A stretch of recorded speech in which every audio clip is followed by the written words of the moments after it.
लक्ष्मी उपाध्याय, देश में क्या सट्टेबाजी और जुए जैसे गैर कानूनी कामों को वैध कर देना चाहिए?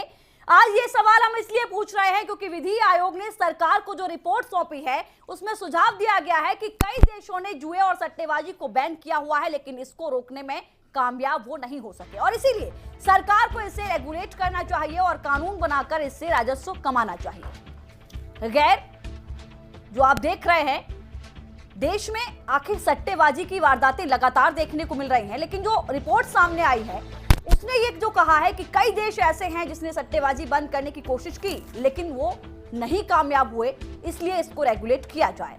गैर कानूनी होने के बावजूद जुए और सट्टेबाजी का चलन देश में लगातार चल रहा है और इसी को लेकर साल 2016 में सुप्रीम कोर्ट ने विधि आयोग से सट्टेबाजी वैध करने के मुद्दे की जांच करने को कहा था, जिसके बाद अब विधि आयोग ने कई आयामों के परीक्षण के बाद यह रिपोर्ट तैयार की, जिसमें यह साफ तौर पर कहा गया कि देश की सीमाओं से बाहर तक फैले इस धंधे के लिए नजरिया बदलने की जरूरत है। साथ ही रिपोर्ट में यह दावा किया गया है कि अगर सरकार जुए और सट्टेबाजी को वैध करती है तो ये एक इंडस्ट्री के तौर पर डेवलप होगा, जिससे ढेर सारी नौकरियां भी जनरेट होगी और इस पर अगर टैक्स लगाया जाए तो सरकार को कमाई भी होगी। साथ ही सरकार को कैसीनो और ऑनलाइन गेमिंग इंडस्ट्री में विदेशी निवेश के लिए दरवाजे खोलने चाहिए और इसके लिए सरकार को फॉरेक्स और एफडीआई की नीति रेगुलेट करने वाले कानूनों में भी संशोधन करना होगा।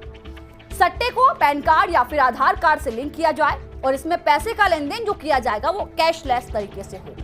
यह भी कहा गया कि रिपोर्ट में कि अगर संसद में कानून पास कर दिया जाए तो राज्य भी इसे लागू कर सकते हैं और इसके साथ ही आयोग ने यह स्पष्ट किया है कि सट्टेबाजी के साथ मैच फिक्सिंग और स्पोर्ट्स फ्रॉड गैर कानूनी होगा। अगर ऐसा कोई करता हुआ मिलता है तो उसके खिलाफ कड़ी कार्रवाई होगी। सवाल ये खड़े हो रहे हैं कि क्या जुए और सट्टेबाजी को सामाजिक दृष्टि से वैध करना सही होगा, जैसा कि आयोग ने कहा है। सवाल ये कि सट्टेबाजी पर कानून होने के बावजूद सट्टेबाजी जारी है तो क्यों नहीं इसे लीगल कर दिया जाए। एक सवाल ये खड़ा होता है कि सट्टेबाजी वैध होने से खेल की दुनिया में आखिर बदलाव हमें क्या देखने को मिलेगा। सवाल ये भी बनता है कि सट्टेबाजी और गैम्बलिंग लीगल होने से क्या नहीं बढ़ेगा स्पोर्ट फिक्सिंग का खतरा। एक अहम सवाल कि गैम्बलिंग और सट्टेबाजी वैध होने से रोजगार में बढ़ोतरी का जो तर्क दिया जा रहा है आखिर वो कितना सही है, उसमें कितना दम है। अहम सवाल ये कि सट्टेबाजी वैध होने से क्या पर्यटन और होटल इंडस्ट्री को बढ़ावा मिलेगा, जैसा कि लॉ कमीशन की ओर से कहा गया। सवाल ये भी बनता है कि जुए और सट्टेबाजी पर विधि आयोग की रिपोर्ट को क्या सरकार मंजूरी करेगी, क्या उसको मानेगी, ये अहम सवाल। आज अखाड़ा ऐसे ही तमाम सवालों पर होगा। खास मेहमान इस वक्त हमारे साथ जुड़े हुए हैं, चर्चा का विषय लगातार जारी रहेगा। सबसे परिचय आपको कराना चाहेंगे, हेमंत तिवारी जी वरिष्ठ पत्रकार इस वक्त हमारे साथ जुड़े हुए हैं। मनोज यादव समाजवादी पार्टी से हमारे साथ जुड़े हैं। राकेश त्रिपाठी भारतीय जनता पार्टी से हमारे साथ हैं। विनोद शुक्ला थोड़ी ही देर में जो एडवोकेट हैं वो हमें ज्वाइन करेंगे। बहुत शुक्रिया सर आप सभी का मेरे साथ जुड़ने के लिए। राकेश त्रिपाठी जी, लॉ कमीशन ने तो अपनी रिपोर्ट सौंप दी है, लेकिन सरकार का नजरिया आखिर इस पर क्या रहेगा?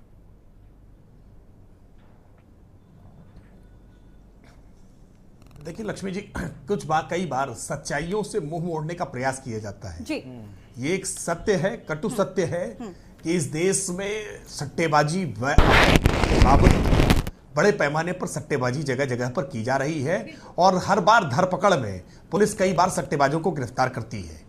हम मानते हैं कि लॉ कमीशन ने जो रिपोर्ट सौंपी है उसमें व्यापक तौर पर विमर्श किया है। सुप्रीम कोर्ट ने लॉ कमीशन भारत सरकार से इस संदर्भ में एक लॉ कमीशन की रिपोर्ट प्रस्तुत करने के लिए कहा था और लॉ कमीशन ने अपनी जो रिपोर्ट प्रस्तुत की है उसमें यह अपेक्षा की है कि अगर इसको लीगलाइज कर दिया जाएगा तो निश्चित तौर पर इससे रोजगार के अवसर भी उत्पन्न होंगे और जो ब्लैक मनी का इन्वॉल्व होता है और विशेष करके अंडरवर्ल्ड का जो दखल होता है वो अंडरवर्ल्ड का दखल समाप्त होगा, ब्लैक मनी का इन्वॉल्वमेंट समाप्त होगा। ये व्हाइट मनी के रूप में जो भी टैक्सेस पे करेंगे, टैक्स पे करके वो इस तरह के खेलों अलग जो खेल के तरह से रूप में देखे जाते हैं या व्यवसाय के रूप में देखे जाते हैं, इसको देखा जा सकेगा। अगर उदाहरण दें तो भारत में ही इस समय वर्तमान में गोवा में और सिक्किम में कसीनो का काम जो गैम्बलिंग होती है वो बहुत अच्छी तरीके से हो रहा है, लीगल तरीके से हो रहा है और उससे लोगों को रोजगार भी मिला हुआ है। लगभग 10,000 लोगों को रोजगार गोवा में मिला हुआ है, ऐसे ही हजारों लोगों को रोजगार सिक्किम में कसीनो से मिला हुआ है। इसके साथ ही भारत में रेस कोर्स जो खेल होता है, घोड़े पर घुड़दौड़ जो होती है, घुड़दौड़ पर भी गैम्बलिंग लीगलाइज है। भारत के 4 बड़े शहरों में रेसकोर्स पर गैम्बलिंग होती है और उसमें भी लोग अपने टैक्स का भुगतान करते हैं। हम मानते हैं कि इस व्यवस्था को अगर लीगलाइज किया जाएगा तो टैक्स कलेक्शन भी होगा, अंडरवर्ल्ड की जो भूमिका इसमें होती है वो भूमिका भी समाप्त होगी और जो ब्लैक मनी का उपयोग होता है, यानी मान लिया जाए कि सरकार का रुख कहीं ना कहीं पॉजिटिव है। जो रिपोर्ट आई है कहीं ना कहीं जो आप बयान दे रहे हैं, जो मैंने आपकी प्रतिक्रिया जो सुनी उससे ये स्पष्ट हो रहा है कि कहीं ना कहीं जो रिपोर्ट लॉ कमीशन ने दी है सरकार उस पर सोचेगी, समझेगी और हो सकता है कि उसको मान भी लिया जाए। मनोज यादव जी, देखिए मेरा एक फिर वही पुराना नारा आएगा, अब की बार जुआ खिलाने वालों की है सरकार। नहीं सर, दिक्कत क्या आप मुझे बताइए। देखिए या तो जुआ रुक रहा हो, देखिए मैं पूरी बात, तो नहीं, बड़े पैमाने पर होता है तो क्यों ना उसको एक इनकम का जरिया बना दिया जाए। सारी बातें कहूंगा, सब कुछ, ये तो मैं टैगलाइन बता रहा हूं ना, अब की बार मोदी सरकार, तो अब की बार उस मोदी सरकार में ये भी जुड़ गया, जुआ खिलाने वालों की सरकार। देखिए अगर जिस सट्टे की बात हो रही, जो सट्टा बड़े पैमाने पे क्रिकेट में खेला जाता है, क्रिकेट में सबसे ज्यादा हिंदुस्तान में सट्टेबाजी की जाती है। क्रिकेट क्या है, इस देश में क्रिकेट धर्म की तरह है, लोगों की नसों में, रगों में बिल्कुल वो अफीम की तरह काम करता है, नशा है एक। और वो किस लिए नशा होता है? जब भारत पाकिस्तान का मैच होता है, तमाम उन देशों से मैच होता है जिनसे हम शायद तमाम रूपों में पीछे होंगे, लेकिन उसके बावजूद जब हमारी टीमें जीतते हैं तो देश का मान सर और बहुत हिमालय से भी ऊपर हो जाता है। तो क्या उस मान सम्मान, उन भावनाओं को करोड़ों अरबों लोगों को हम सट्टे और जुए, गैम्बलिंग में परिवर्तित कर देंगे?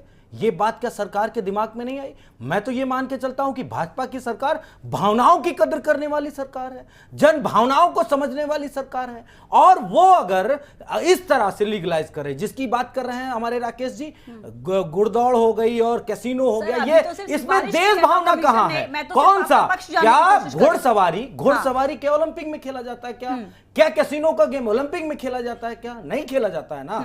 तो इस तरह की बातें कहना कि उससे टैक्स आ जाएगा, तो फिर टैक्स तो बहुत सारी चीजों से आ जाएगा। कल आप कहेंगे स्मगलिंग को भी लीगल कर दो, उससे टैक्स आ जाएगा। फिर आप कहेंगे कि ये जो तमाम तरह डकैतियां होती हैं इनको भी लीगल आधार और पैन कार्ड में लगा दो, तो इससे भी टैक्स आ जाएगा। चोरों को आधार दे दोगे, आप कहोगे डकैती डालना ना, और साहब मेरे को आप 20% दे देना। हेमंत जी, आपको क्या लगता है, लॉ कमीशन ने जाहिर सी बात है 2 साल में एक रिपोर्ट को तैयार किया, कई सारे तथ्यों पर जानकारी हासिल की और साफ तौर पर यह देखने को भी मिला कि बड़े पैमाने पर इलीगल होने के बावजूद भी हमारे यहाँ सट्टा होता है। तो क्या आपको लगता है कि जो रिपोर्ट है वो सही है, उसको मानना चाहिए या फिर ऐसा नहीं होना चाहिए? आपका लॉ कमीशन की रिपोर्ट है तो जाहिर सी बात है कि कोई जाहिल उसमें बैठे नहीं है, देश के विद्वान है, कानूनविद हैं, उनको विषयों का पता है, उन्होंने अध्ययन किया है, उस आधार पर रिपोर्ट दी है। चूंकि तथ्य उसके बहुत कम सामने आए हैं, इससे लगता है कि विषय कुछ सीमित विषयों पर ही अध्ययन किया गया है। जबकि भारत में और जो अभी भारतीय जनता पार्टी के प्रवक्ता का रुख मैं देख रहा हूं, उनका रुख सकारात्मक, इसका मतलब है कहीं न कहीं सरकार या भारतीय जनता पार्टी इसके बारे में बहुत पॉजिटिव तरीके से सोच रही है। उनका बयान बता। परंतु 2 बातें हैं लक्ष्मी, यहाँ एक सकारात्मक पक्ष भी है, ज्यादा नकारात्मक पक्ष है। इस देश में क्या क्या कौन कौन से ऐसे आपराधिक कृत्य होते हैं जो जनता से प्रत्यक्ष तौर पे हैं तो जुड़े, लेकिन आप किस किस को रेगुलेट करेंगे, किस किस पर कानून बनाएंगे? क्या आप डांस बारों को रेगुलेट करेंगे? नहीं कर पाए। बात यह है कि पर्यटन या स्पोर्ट्स या एडवेंचरस इवेंट्स पर जो सट्टे लगते हैं उसको नया स्वरूप दे करके, लीगलाइज करके सरकार अपनी जो उसका आय होता है, राजस्व बढ़ाने का, उसमें टैक्स, मुझे लगता है कि भारतीय परिवेश जिस तरीके का है और जिस तरीके का हमारा समाज है, हमारे समाज में जिस तरीके की बुराइयां हैं, लॉ कमीशन को ये भी देखना चाहिए कि लखनऊ के पान दरीबा में भी सट्टा लगता है, बिल्कुल चांदी बाजार में भी सट्टा लगता है। लेकिन सर उनका ये कहना है, मैं यहाँ भी ये भी चीज स्पष्ट करूंगी, उनका ये कहना है कि जो लोग सरकारी जो सुविधाएं हैं उनको नहीं ले रहे हैं या जो लोग गरीबी रेखा से नीचे हैं उनको इसमें शामिल नहीं किया जाएगा। मैं दूसरी बात, आधार कार्ड इसीलिए किया गया है कि उनका स्टेटस क्या है ये पहले सामने आए, उसके आधार पर उनका पैमाना तय किया जाए। देखिए, अगर आपको नहीं, बात सही है, लेकिन अगर कैसीनो से या कैसीनो में एफडीआई बढ़ाने के उद्देश्य से यह सिफारिशें की गई हैं तो इसको मैं सीमित सिफारिशें मानता हूं, क्योंकि भारत में व्यक्ति की दिलचस्पी के, व्यक्ति के पर्यटन के बारे में सोच के अलग अलग तरीके हैं। और एक बात जान लीजिए कि इससे बेहतर तो अगर खाली राजस्व की आय बढ़ाने की बात हो, अगर लक्ष्य हो, तो पूरे राज्यों से कह दें कि लॉटरी चला दें फिर से दोबारा, बहुत लंबी राय आएगी। उसको तो हालांकि एक बात मैं इसको कंक्लूड कर लूं, जितना मोटी बातें सामने आई हैं, चूंकि ये बड़े लोगों की इन्वॉल्वमेंट इसमें होता है, बिल्कुल सही तो कहा। बड़े लोग जितना टैक्स लगाना लगा दो, उनको आधार से लिंक कर दो, उनको खूब पैसा लगाएं, लेकिन इस बात की जरूर गारंटी होनी चाहिए कि कैशलेस हो और उन पे पूरी निगाह हो। निगाह अगर आज पूरी होती तो जितने लोग इन्वॉल्व हैं इसमें, बहुत से लोग पकड़े जाते। बिल्कुल जेल में कानून का पालन हो। राकेश त्रिपाठी जी, सुना आपने हेमंत तिवारी जी को, जाहिर सी बात है वो कह रहे हैं कि अगर अपराध को आप रोक नहीं पा रहे तो क्या उसे वैध करार दे दिया जाए, इससे समस्या का हल हो जाएगा। राकेश जी, क्या आपको नहीं लगता कि जिस तरीके से आप, एक तो कहा गया कि सरकार राजस्व बढ़ाने के लिए टैक्स कलेक्शन, नहीं राकेश जी एक चीज और है, क्या आपको नहीं टैक्स लगता कि कलेक्शन कहीं ना करने के कहीं लिए या जो राजस्व मैच बढ़ाने के फिक्सिंग लिए होती है, सरकार का ये एफर्ट नहीं है? राकेश जी क्या नहीं लगता कि जब हम इसको लीगल कर देंगे, मैच फिक्सिंग या स्पोर्ट्स फिक्सिंग के लगातार मामले देखने को मिलेंगे और इससे खतरा बढ़ेगा? आपको नहीं लगता? देखिए, दो बातें अलग अलग हैं लक्ष्मी जी। मैच फिक्सिंग करना और मैचों पर सट्टे लगाना, ये दोनों अलग अलग अलहदे मसले हैं। दोनों को एक साथ मिक्स करके देखा जाना मुझे लगता है ठीक नहीं है। सर क्यों ना और देखा जाए? आपको अलग-अलग नहीं लगता कि जिस बात स्पोर्ट्स को, फिक्सिंग हो सकती है, मनोज बड़ी जी बार-बार आसानी से कह हो रहे थे। सकती है? राकेश जी क्या नहीं लगता कि अगर ऐसा होता है तो जो लोग करोड़ों रुपए या लाखों रुपए लगाएंगे वो स्पॉट फिक्सिंग बड़े आसानी से कर सकते हैं? क्यों ना मान लिया जाए इस ये बात जुड़ा को? हुआ विषय है। देखिए लक्ष्मी जी, शराब का व्यवसाय नैतिक तौर पर अच्छा नहीं है, लेकिन वैधानिक तौर पर है, उपलब्ध है। शराब लोग पीते हैं, पीने वाले लोग हैं, शराब पिलाई जाती है। तंबाकू नैतिक वैधानिक चेतावनी रहती है कि ये तंबाकू स्वास्थ्य के लिए हानिकारक है, लेकिन उसको वैधानिक तरीका से दिया गया है, लोग पीते हैं वैधानिक चेतावनी के साथ ही। इसमें भी कुछ मेजर्स इस तरह के लिए गए हैं। कैशलेस की बात जो हेमंत जी ने की है वो लॉ कमीशन की रिपोर्ट में साथ में जुड़ी हुई है कि इस पूरे व्यवसाय को कैशलेस रखा जाए, सरकार की पूरी निगाह हो हर मामले में। किसी भी तरह से जो अब तक इलीगल तरीके से इसका संचालन होता है, अंडरवर्ल्ड इसमें इन्वॉल्व होता है, इस सारी इन्वॉल्वमेंट्स को समाप्त किया जाए और जो लोगों के मन में है करने के लिए उसको एक रास्ता दिया जाए करने के लिए कि सरकार वैधानिक तरीके से इसकी निगरानी करे और निगरानी करते हुए इसको लीगलाइज तरीके से खेला जा सके। इसके मैंने उदाहरण दिए, सिक्किम का उदाहरण दिया, गोवा का उदाहरण दिया, रेसकोर्स का हमने उदाहरण दिया। एक बड़ा उदाहरण मैं लक्ष्मी जी दूंगा जो दर्शकों को भी समझ में आएगा और पैनल में बैठे हुए लोगों को भी। शेयर मार्केट में शेयर की खरीद फरोख्त करना एक प्रकार की गैम्बलिंग होती है कि कब किस शेयर के दाम बढ़ेंगे और उनको शेयरों को बेच करके लाभ मुनाफा कमाया जाएगा। यह भी एक प्रकार की गैम्बलिंग होती है और पूरी तरह से लीगलाइज है। ऐसे अलग अलग प्रकार के गांव में कुश्ती के आयोजन जो हुआ करते थे जिसमें लोग बेट लगाया करते हैं, ये सामान्य प्रक्रिया का हिस्सा है। हम मानते हैं क्या परिभाषा दी है इस प्रकार की प्रक्रियाएं क्या करूं, तालियां बजवा दूं क्या मैं? से हैं, इसलिए इसको आप भारतीय परंपराओं के लबाने तोड़ करके कहें कि भारतीय समाज, भारतीय परंपराएं इसको स्वीकार नहीं कर रही है। देखिए महाभारत कालीन कुश्ती को गैम्बलिंग में जोड़ देंगे कि किस प्रकार से उन्नत समाज में इस प्रकार की चीजें हुआ करती थी। ग्रेट है। मनोज जी ठीक है, हेमंत सर लौटूंगी आपके पास। मनोज जी आप मुझे बात बताइए, इसमें मैं चीज एक समझना चाह रही हूँ, ऐसा नहीं है कि ये मेरी राय है। मेरा मानना ये है कि अगर वाकई सट्टेबाजी बड़े पैमाने पर हो रही है और हम भी देखते हैं बड़े बड़े लोग सामने आते हैं, अरबाज खान ने अभी पुलिस के सामने कबूला कि हाँ मैं सट्टेबाजी करता हूं, शिल्पा शेट्टी के पति ने कबूला, यानी बड़ी बड़ी हस्तियां सट्टेबाजी करती हैं। और जाहिर सी बात है कि अगर इसको वो लीगल करके, अगर इससे देखने को मिल रहा है कि रोजगार भी पैदा होंगे, कई सारे ऐसे ऑप्शन खुलेंगे, तो आखिर इसमें दिक्कत क्या है? मुझे वो पहलू बताइए कि उसमें आपको ये दिक्कत आ रही है, उसमें ये गलत हो रहा है। देखिए जैसा कि अभी हमारे वरिष्ठ जो पत्रकार महोदय उन्होंने बहुत सारी बातें भारत के परिप्रेक्ष्य में कही।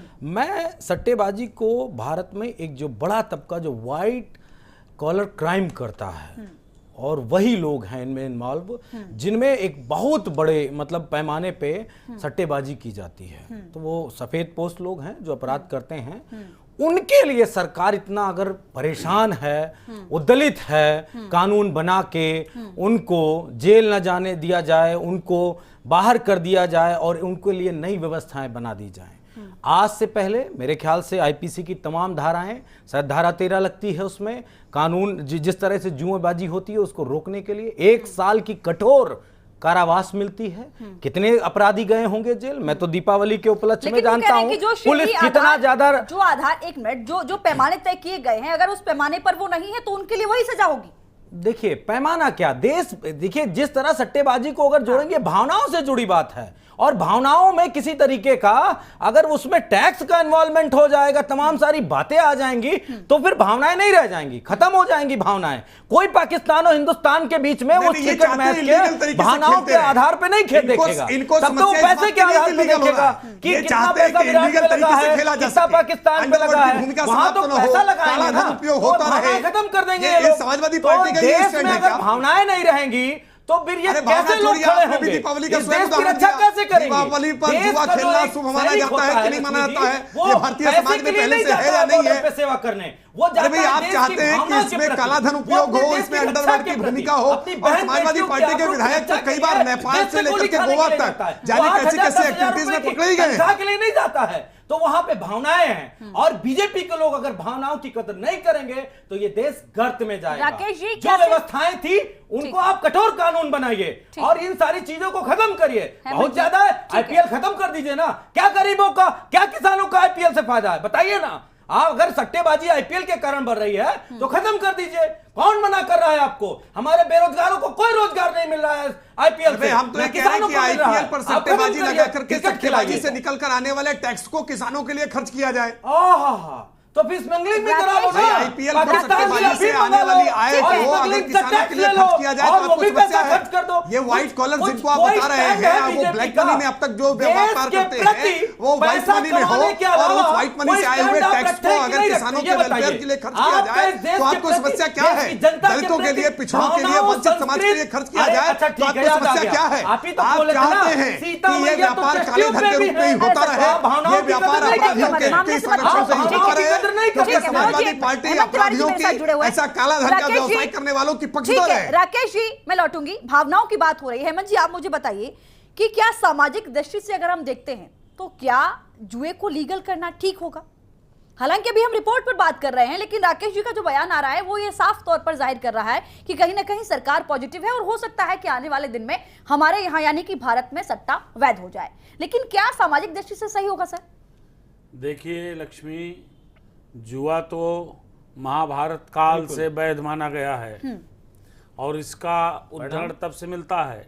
लेकिन मैं दूसरी बात कह रहा था, भारतीय परिप्रेक्ष्य में जो अपेक्षाएं होती हैं उसमें इन सब बातों की, इन सब व्यवसायों की, इन सब व्यसनों की बहुत अधिक जगह नहीं होती, आमतौर पर माना जाता है। मैंने एक इस पूरे विषय में एक चीज मैं देख रहा हूं, न तो आप पूरी तरीके से इसको खारिज कर सकते हो, क्योंकि अगर कोई व्याधि है, कोई बुराई है, नहीं, लॉ कमीशन ने सोचा होगा, लेकिन मुझे लगता है कि इसको और ब्रॉडर पर्सपेक्टिव में सोचना चाहिएगा, क्योंकि जो लॉजिक दी गई है आप देखिएगा, या जो भारतीय जनता पार्टी को पक्ष आया है, मैं एक बात कहूं, जो आम जनमानस सोचता है, मैं शायद मनोज यादव की एक बात को सही ठहराता हूं कि भारतीय जनता पार्टी शासित सरकार से मुझे लगता है कि इन सब चीजों की अपेक्षा नहीं होती है, और लॉ कमीशन की रिपोर्ट है, जरूरी थोड़ी कि उसको सरकार माने, बिल्कुल, क्योंकि सवाल उठेंगे।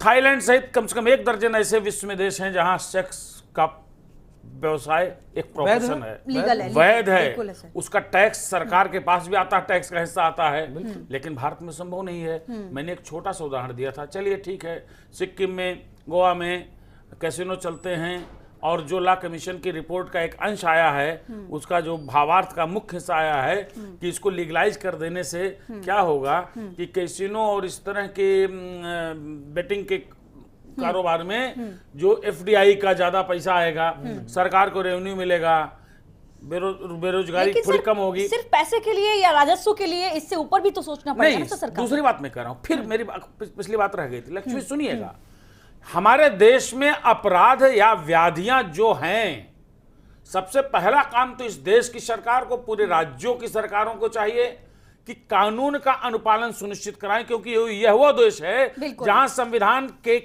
प्रावधानों में भी ग्रे एरियाज ढूंढ करके लोग उसका लाभ ले लेते हैं। लेकिन सर यहाँ तो संशोधन की बात इसलिए हो रही है क्योंकि इसको वैध करने की बात हो रही है। लॉ कमीशन ने साफ कहा है कि 2 ऐसे आर्टिकल हैं जिनको संशोधन करके आप इसको वैध कर सकते हैं। 249, 252 में आप चेंज करके कर सकते हैं, ये तो अधिकार है, और इस पे बाकायदा कानून बनाया जा सकता है। परंतु मैं एक चीज कह रहा हूं, इसको फिर वही कह रहा हूं, मेरी बात राकेश जी समझ रहे होंगे, और मुझे नहीं लगता है कि भारतीय जनता पार्टी की जो केंद्र की सरकार है उसने अभी कोई इस तरह की उत्सुकता दिखाई होगी, क्योंकि रिपोर्ट जाएगी, उस पर मंथन होगा। और ये भी देखिएगा, लोकसभा चुनाव 2019 के हैं, भारतीय जनता पार्टी की छवि दूसरी प्रकार की है। राष्ट्रीय स्वयंसेवक संघ का बहुत बड़ा आशीर्वाद भाजपा पर रहता है, उसकी भी सोच अलग है। मुझे नहीं लगता है कि इस तरह की चीज निकट भविष्य में भारत में शुरू होने वाली है। विनोद शुक्ला जी, आप मुझे बताइए कि जो लॉ कमीशन ने जो रिपोर्ट दी है, जिस तरीके से कि लगातार हमने प्रयास कर लिए, बाकी देशों की भी तुलना की है हमने, कि हम कोशिशों के बावजूद भी, अवैध होने के बावजूद भी हमें सट्टेबाजी देखने को मिलती है, बड़े पैमाने पर होती है, तो क्यों नहीं इसे लीगल कर दिया जाए और कैशलेस कर दिया जाए, कुछ पैमाने तय किए जाएं? क्या यह सही होगा? विनोद शुक्ला। नहीं, मेरी राय में और जो हमारे देश का परिदृश्य है जी, उसके अकॉर्डिंग ठीक नहीं रहेगा बिल्कुल जी। क्योंकि यदि क्रिकेट में बेटिंग को लीगलाइज कर दिया जाता है और लॉ कमीशन की रिपोर्ट को मान लिया जाता है और केंद्र सरकार द्वारा ऐसा कानून बनाया जाता है, तो जो क्रिकेट जैसा खेल जो हिंदुस्तान में लोगों के दिलों में बसता है, बिल्कुल, जब भारत और पाकिस्तान का मैच होता है तो लोग सारा काम छोड़कर मैच को देखते हैं और उनके लिए वो मैच ही सब कुछ होता है। उसमें देश प्रेम की भावना होती है, उसमें लोग सब कुछ भूलकर केवल ये सोचते हैं कि हमारा देश खेल जीते। और जब बेटिंग को लीगलाइज कर दिया जाएगा तो उसका सबसे बड़ा दुष्प्रभाव होगा कि इसको लीगलाइज करने से मैच फिक्सिंग और सट्टेबाजी को बढ़ावा मिलेगा। बिल्कुल। और जो हमारा खेल है, उस क्रिकेट का जो स्थान है भारतीय लोगों के दिलों में, उस पर बहुत बड़ा असर पड़ेगा। इसलिए इसको बिल्कुल भी लीगलाइज नहीं किया जाना चाहिए। ये अभी केवल लॉ कमीशन ऑफ इंडिया का रिकमेंडेशन है और इससे आगे अभी इसमें कोई चर्चा नहीं हुई है। सरकार को कहीं ना कहीं सोचना चाहिए, विचार करना चाहिए, उसके इसके बाद आगे अभी इसमें बहुत कुछ होना है। केंद्र सरकार को अगर ये ठीक है। लक्ष्मी, केंद्र सरकार है रिस्क क्यों लेगी? मैं एक सवाल कर रहा हूं, क्यों लेगी? मुझे नहीं लगता है सरकार दिलीप जी। नहीं सर, देखिए जिस तरीके से हम राकेश त्रिपाठी जी को सुन रहे हैं, वो कहीं ना कहीं एक पहलू क्लियर हो रहा है कि कहीं ना कहीं सरकार सकारात्मकता के इस पर देखेगी, क्योंकि राजस्व की बात हो रही है। जी जी, 249, 52 उसी की बात हम कर रहे थे। अभी लौटूंगी विनोद जी, थोड़े से ब्रेक का वक्त हो चुका है मेरे पास, माफी चाहूंगी, थोड़ा सा ब्रेक लेंगे। एक बड़ा सवाल खड़ा हो रहा है कि क्या आधार के आधार पर सट्टे को वैध भारत में करार दिया जाएगा? क्योंकि लॉ कमीशन की जो रिपोर्ट आई है उस पर साफ तौर पर सिफारिश की गई है सरकार से कि सोचना चाहिए, विचार करना चाहिए आर्टिकल 249, 252 जिसमें संशोधन करने के बाद इसको वैध करार दिया जा सकता है। लेकिन बड़ा सवाल यह है कि इससे क्या नहीं लगता कि समाज में जो हमारा मैच होता है, जो लोगों की भावनाएं जुड़ी होती हैं, उस पर फर्क पड़ेगा? मैच फिक्सिंग का खेल देखने को मिलेगा, स्पॉट फिक्सिंग के खतरे बढ़ेंगे। छोटा सा ब्रेक ले रहे हैं, फौरन लौटेंगे।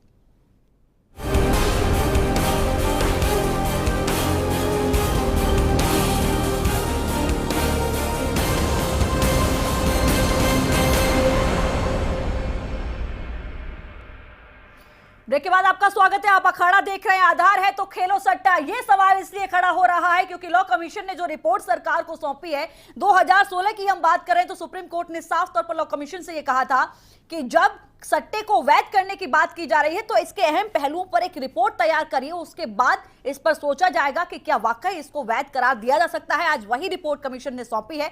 कल यानी कि कल ये रिपोर्ट सौंपी गई थी केंद्र सरकार को। देखना होगा कि सरकार क्या फैसला लेगी, लेकिन चर्चा का विषय लगातार बना हुआ है।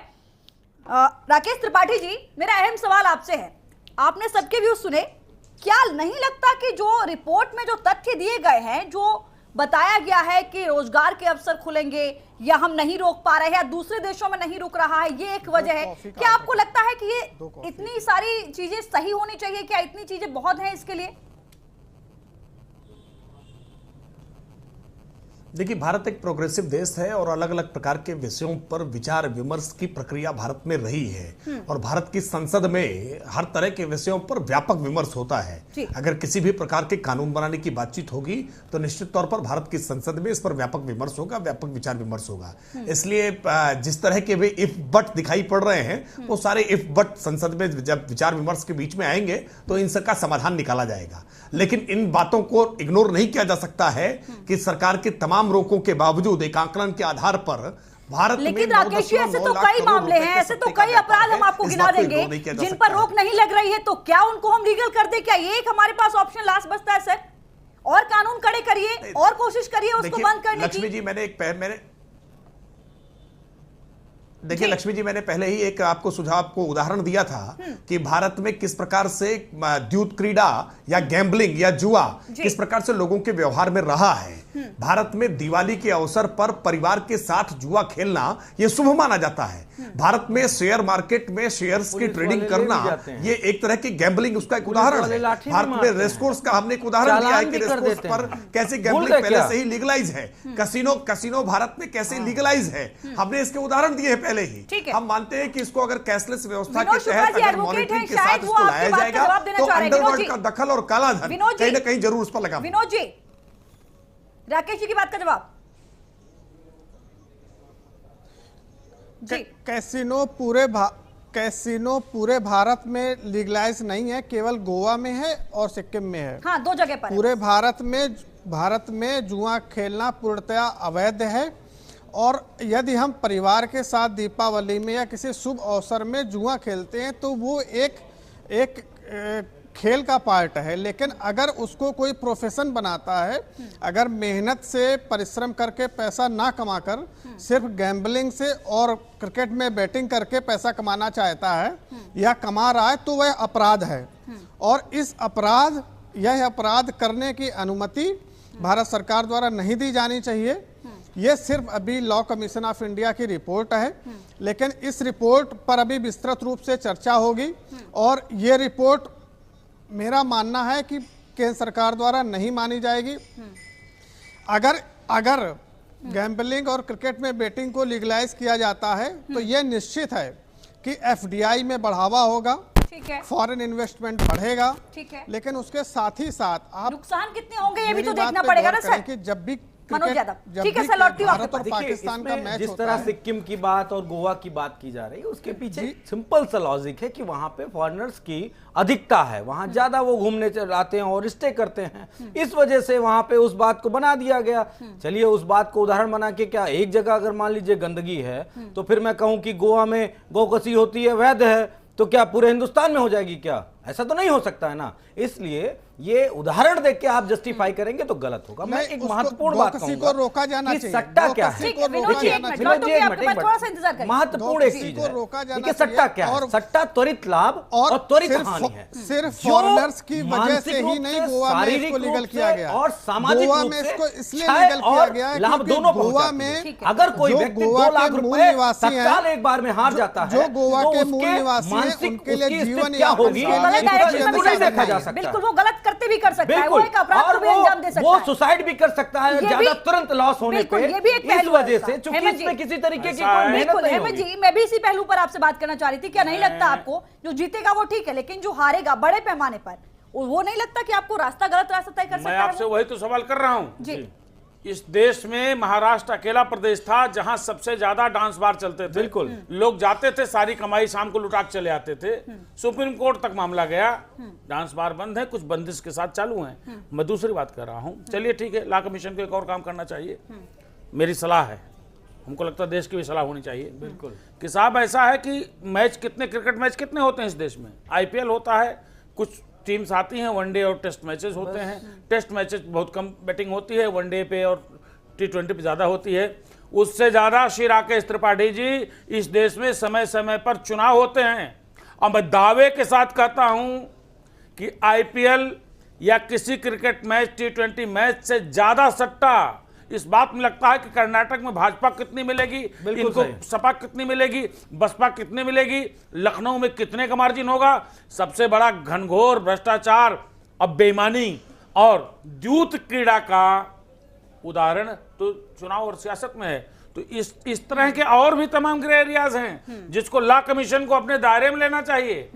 मैं एक बात बहुत सुनिश्चित मेरा मत है, जो मेरा अपना तजुर्बा है, कि भारतीय जनता पार्टी की सरकार लग रहा है इस विषय में कोई ज्यादा दिलचस्पी नहीं लेगी, क्योंकि रेवेन्यू जनरेशन के और भी रास्ते, उनमें शक्ति लाइए, रेवेन्यू ज्यादा जनरेट करिए। राकेश त्रिपाठी जी, रास्ते और भी हमारे पास, राजस्व को अगर एकत्रित करना है तो कई रास्ते हैं, लेकिन अगर हम किसी अपराध को हटाकर वैध कर दें, ये रास्ता नहीं लगता कि थोड़ा अलग है सर? राकेश जी, देखिए लक्ष्मी जी, मैंने पहले ही कहा कि ये केवल राजस्व एकत्रित करने के संदर्भ में केवल लॉ कमीशन की सिफारिश नहीं है। सर दूसरे पहलू आप मुझे बताइए कि और क्या पहलू हो सकते हैं? पॉइंट्स को खुले दिमाग से देखना चाहिए जी। नहीं, देखिए मैंने पहले ही कहा कि ऑलरेडी एक आंकलन जो है कि उत्तर पूरे भारत में 9.9 लाख करोड़ रुपए का सट्टा का व्यापार है। ठीक है। अगर ये काला धन उपयोग हो रहा है, इसमें अंडरवर्ल्ड की भूमिका है, इसमें बड़े पैमाने पर अपराध और भ्रष्टाचार की संभावनाएं हैं, तो इनको समाप्त करने के बारे में कुछ नवाचार करने चाहिए। जीएसटी से काला धन आ गया। ये प्रयोग बताया ना, ये जवाब दें। इन्होंने जो व्यवस्थाएं बनाई, नोटबंदी, जीएसटी लेके आए, काला धन की बात की, अभी 4 करोड़ रुपए टैक्स जीएसटी के माध्यम से किस तरह से एक व्यापारी का निकल के आया, 4 करोड़ से ज्यादा उसने घपला कर लिया। किस तरह का काला धन की बात करते हैं? नियम कानून एक स्टैंड पे रुक नहीं पाते आप। यही आपका skill India, startup India, stand up India, make in India, new India क्या है? ये आप चाहते हैं कि वो रिकमेंडेशन है करने वाले या तो कहें हम लागू करने जा रहे हैं, तब इस तरह की बातें होंगी। ये उसका समर्थन कर रहे हैं। आप बताइए, हेमंत जी लगातार समर्थन कर रहे हैं। ये क्या प्रवक्ता का यही काम है कि लॉ कमीशन की रिपोर्ट का वो सिर्फ 100% तरीके से मतलब उनको अनुमति देंगे? क्या आप विरोध भी कर सकते हैं? आप राजनीतिक दल हैं, सत्ता में, तो इसका मतलब ये नहीं कि अगर हमारी भावनाओं